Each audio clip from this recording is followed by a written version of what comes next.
afternoon mga kaibigan. Tapos na ako nag-parking. Pauwi na ako sa boarding house. Naglalakad. Malayo kasi yung lalakarin ko galing parking hanggang boarding house namin. Ito. Pagod.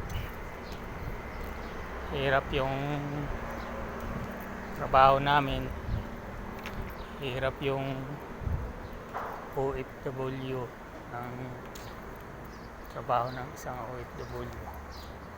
Kaya ganito ang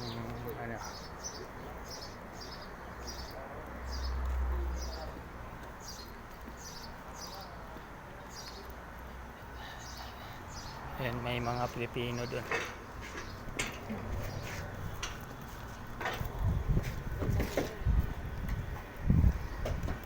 Okay guys, malapit na ako. At naglalakad lang.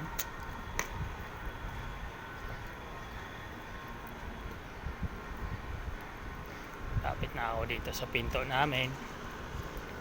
At karating makapahinga na din at kakain. Pagod. Gutom. Yun ang dito. Okay guys, bye bye na ako at dito na ako. Bye bye.